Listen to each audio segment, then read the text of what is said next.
ప్రతి మనిషి యొక్క అంతిమ జీవితం ఇక్కడికి రావాల్సిందే. యేసు ప్రభు కూడా ఈ లోకానికి రక్షకుడుగా వచ్చారు. ఆయన చనిపోయారు, పాతి పెట్టబడ్డారు, తిరిగి లేచారు. క్రైస్తవ విశ్వాసం ఏంటంటే నిండు వయసులో చనిపోవాలి, వాళ్ళు పాతి పెట్టబడాలి, మరలా ప్రభు పేరిట వాళ్ళు ప్రభు వాళ్ళు తిరిగి లేస్తారు, రాకడలో ఎత్తబడతారు. కానీ దానికి ముందు చేయవలసింది ఏంటంటే ప్రతి ఒక్కరూ జీవార్థమైన మారు మనసు పొందాలి. ఆచారము కానీ పద్ధతి కానీ ఏవి మనం రక్షించం. మీరు ఎన్ని బాంబులు పేల్చండి, ఎన్ని దండలు వేయండి, ఎంత ఏడవండి, ఆ చనిపోయిన పైకి లేపలేం, ఆ దుఃఖాన్ని తీయలేం. ఇది చనిపోయిన ఈయన భాస్కర్రావు గారు మనకు తెలియజేసేది ఏంటంటే ఆయన ఈ యొక్క పార్థివ దేహం ఏం చూడదు, దానివల్ల ఏముండదు. కానీ ఆయనకిచ్చే మర్యాద మన మారు మనసు పొందడమే, ఆచారాలు విడిచిపెట్టడమే.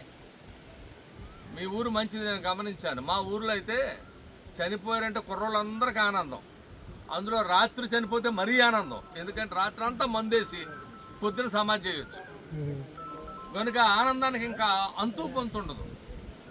హైందవ సాంప్రదాయం ఏంటంటే చచ్చిపోయినోడు దేవుడు అవుతాడు. అందుకే అక్కడ ఏం చేస్తారో తెలుసా, చచ్చిపోయిన దండం పెడతాడు. అది పెళ్లి వాళ్ళే చేస్తారు. అందుకనే శ్రీశ్రీ కవి అన్నాడు, భారతదేశంలో చావు కూడా పెళ్లి లాంటిదే అన్నాడు.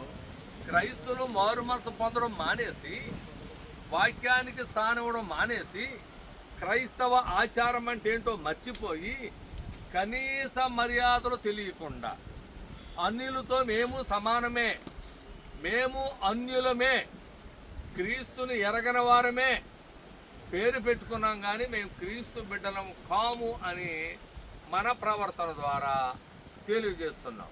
కనుక ఈ వారా భాస్కరరావు గారి యొక్క మరణం మనకు తెలియజేసేది ఏంటంటే మనందరం జీవార్థమైన మారు మనసు పొందాలి. బోధకులు మేమేం పరలోకం వెళ్ళాం. ఇలాగా ఒకవేళ పాస్ కానీ 1000 మంది వచ్చి సమాధి చేసినా ఎవడో పరలోకం వెళ్ళడం. ఆడు ఎలా చచ్చిపోయినా, ఏ పరిస్థితుల్లో చచ్చిపోయినా ఇలా పాతి పెట్టండి, కాల్ చేయండి, ఇంకోటి చేయండి, లేకపోతే ఒక నీరు ఎక్కువైతే గోదావరిలో విడిచిపెట్టి అటువంటి కూడా మేము చూసాం. అదేం అవసరం లేదు. సమాధుల కొరకు మనం ఫైట్ చేయవలసిన అవసరం లేదు.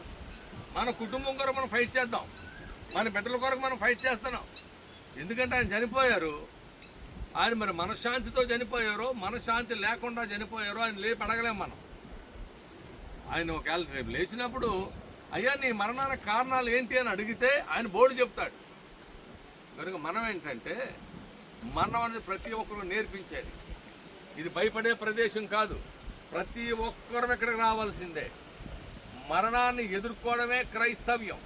ఎక్కడ చనిపోయినా, ఎలాగ చచ్చిపోయినా, ఏ పరిస్థితిలో చనిపోయినా ప్రభు అయిన యేసు దగ్గరికి వెళ్తారనే విశ్వాసము అది గొప్పదండి. కనుక యవన బిడ్డలు మంచిది, మీరందరూ వచ్చారు, సంతోషమే. కానీ రాబోయే కాలం మనం క్రీస్తు కొరకు పనిచేసేవాళ్ళంగా ఈ కార్యక్రమంలో మీరందరూ చాలా యాక్టివ్ పార్ట్ తీసుకున్నారు, చాలా మంచిది.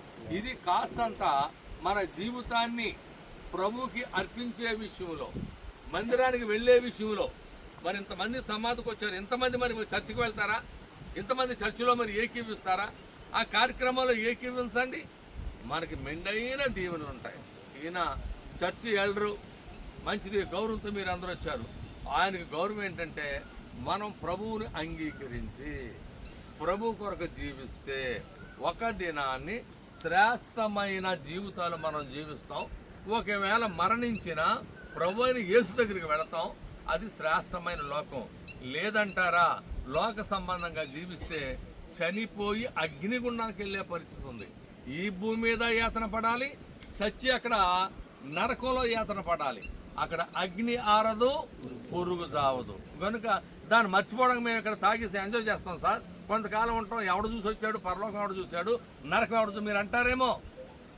ఇటువంటి ప్రశ్నలు అడిగిన వాడినే, చేసిన వాడినే. కానీ నరకం అనేది ఖచ్చితంగా ఉంది.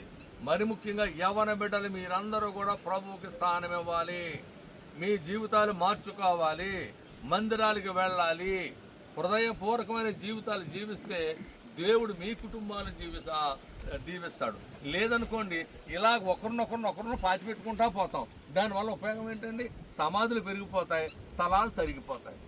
కనుక ఇలాగ మనం అంటే ఈయనంటే కాస్త కాలాన్ని వాడేసుకున్నారు. నేను ఈ మధ్యలో ఎంతోమంది పిల్లల పాతి పెట్టాను. బాధకరం కదా, ఈయన చనిపోయారు, ఒక వయసు అయిపోయింది, మన వాళ్ళు ఎత్తేసాడు ఈయన.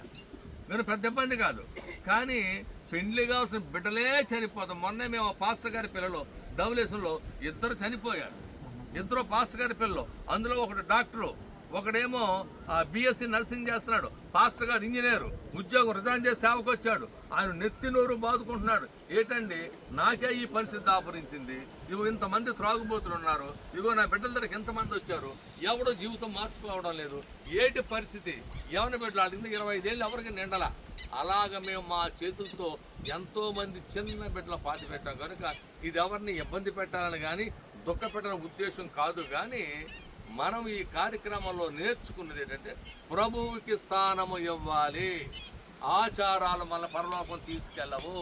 పెద్దల ఆచారం పూర్వీకులు పూర్ అండ్ వీక్ వాళ్ళు ఏదో చేశారు, అలాగ మనం చేయవలసిన అవసరం లేదు. కనుక రేపు కార్యక్రమం కూడా మంచిగా చేద్దాం, వాక్యానికి స్థానం ఇద్దాం. మరలా ఇక్కడికి వచ్చి అవి పెట్టాలనే ఆలోచన లేదు. ఎందుకంటే మా బంధువులు కూడా మంచి ఆడు ఏ బ్రాండ్ తాగుతాడో మందు ఆ బ్రాండ్ పట్టుకొచ్చి ఆడే సిగరెట్లు కాలుతాడు, ఆ సిగరెట్లు ఎక్కడెట్టి ఆడే కైని కాలుతాడు, ఆయన మన సమాధిలో చేసి ఇటువంటి కార్యక్రమాలన్నీ అన్య కార్యక్రమాలు. ఇటువంటి దౌర్భాగ్య స్థితికి మనం స్వస్తి చెప్పాలి. మనం క్రైస్తవులుగా మనం పిలువబడాలి. ఇతరులు మనం చూసి ఇది క్రైస్తవ యొక్క విధానము అనే మాట్లాడకండి, ఆలోచించాలి. కనుక వాక్యానికి స్థానం ఇవ్వండి, వాక్య ప్రకారంగా జీవించడానికి ప్రయత్నించండి. దేవుడికి ఇచ్చిన మాటలు దీవించుగాక. అలాగే మన మధ్యలో గంగాధర్ మాస్టర్ గారు ఉన్నారు, వారు 5 నిమిషాలు మాట్లాడాలని తర్వాత మన మధ్య